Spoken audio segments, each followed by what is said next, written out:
The next section that we're going to analyze is the halftime funk section. And the first thing I'd like to point out is that eighth note equals quarter note, and that is the quarter note of the quarter note equals 152 swing section becomes the eighth note of the funk section, which actually works to our advantage because it helps us to subdivide into the beginning of the etude, or movement of the etude. So if we're thinking quarter note equals 152 here, that becomes the eighth note. Okay. And right here, from bars 36 to 38, we have a few musical things that I'd like to point out. First of all, we have straight sixteenths. We don't want to play like this. We want them to be very straight, precise sixteenths. So ba-da-da, ba-da-da. Notice I'm putting a little bit of a lead in to that syncopation at the beginning of 36. So basically, I put a drum fill in my mind so that I'm right on where that syncopation is supposed to happen. Okay? The last thing I'd like to point out is, notice that we have forte, mezzo, forte, forte, mezzo, forte. There's some drastic dynamic differences here. I like to think of this almost as a call and response. Make sure you bring that out. All right? I'm going to go ahead and perform 36 through 38 for you.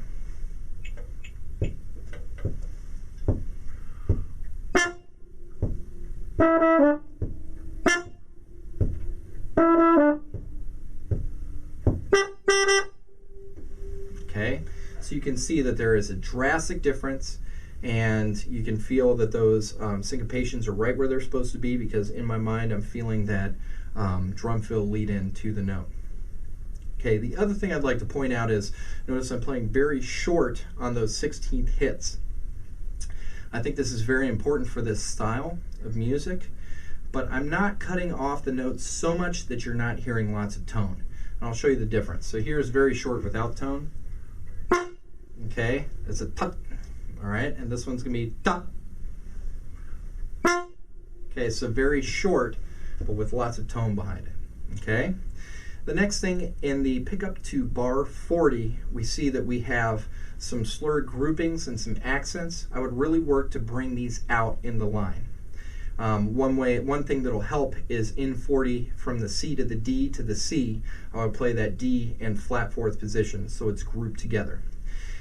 Here's another little trick that will help you, is to sing first and try to get the style internalized before you actually try to put it on the trombone. So let's do that together. So we have 3, sup do da do da do da do do da do do da da do do da do do da da do da.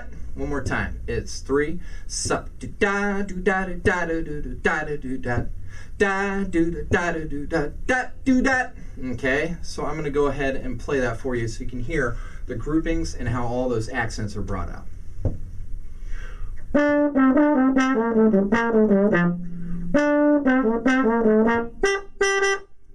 Okay, so you see there's quite a bit of life to the line. We never want to hear just static 16ths. We want to hear something with articulation or with groupings that really brings the groove out.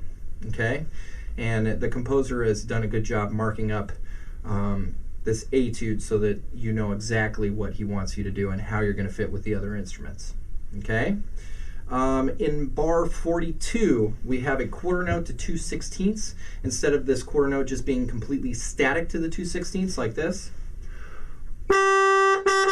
Okay, we want to put a little bit of shape in here. I'd sting it, come down and up slightly, and then sting the 2/16. So again, that slight forte piano crescendo will make this a little bit more swing. Here we go, or a little bit more funky. So it sounds like this. Okay, so just a little bit of shape to it. 43 and 44 sound exactly like 40 and 41. So again, make sure to bring out the accents and the musical shape. In 45, be very careful that you are playing the downbeat on beat 1 and not anticipating 45. okay? And I'll show you what I mean. We played so many anticipations to the D on the downbeat, like in 40 and in 43, that our tendency is going to be to anticipate 45 that's right on the downbeat. I'll show you what I mean. So here's 43 going into 45.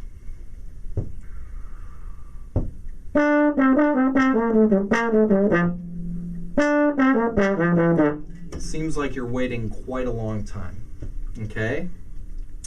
The next advice I have is from 45 to 46, we have a rather drastic leap from the D to the A.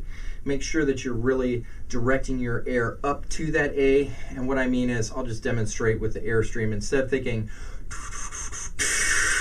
turning it on for that high A, think about supporting the air all the way up to the high A, like this. Okay, so that you have a cushion or a foundation to propel you up to that high note. Again, we have a long note, and on the long notes, that's a perfect opportunity for you to show the person listening to this etude that you've thought about cutoffs and the ends of phrases. So in this case, I would cut off hard on beat 4, so that's a -4. Okay, sforzano, double piano, all the way up to forte on beat 4. Okay. This next little grouping in 47, I would bring out the fact that there's 3 notes together, 2 notes together, and 2 notes together. And what we have is this.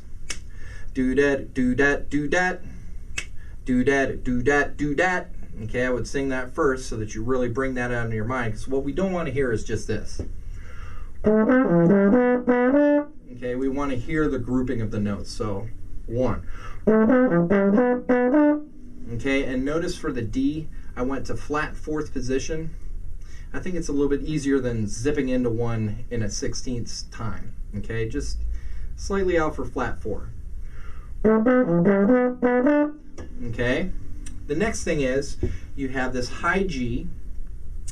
At the end of 48, make sure that the F sharp is truly on the upbeat. Again, we have so many phrases that end on the 16th note anticipation and not so many that end that on the 8th note, that you want to line it up just right. Okay, so I'm going to demonstrate going into 48 and out of 48 for you.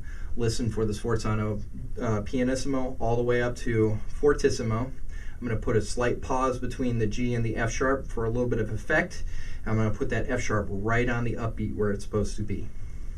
So 3.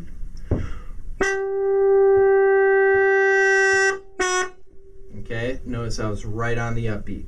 Okay. On 50, we have 2 different options of lines to play.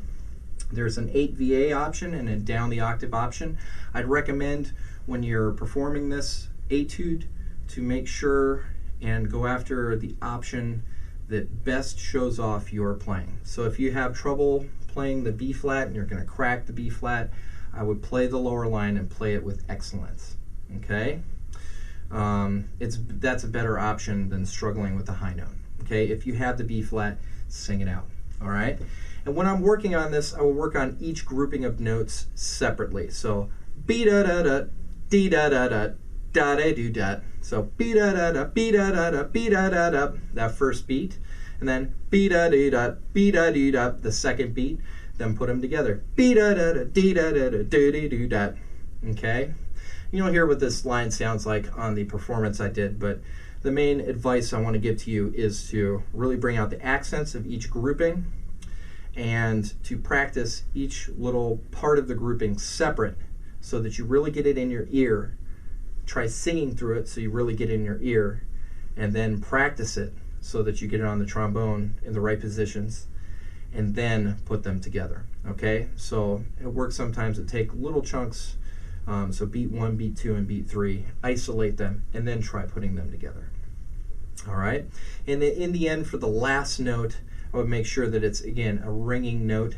It says fat with an exclamation point, so I make sure we get plenty of breath to this note.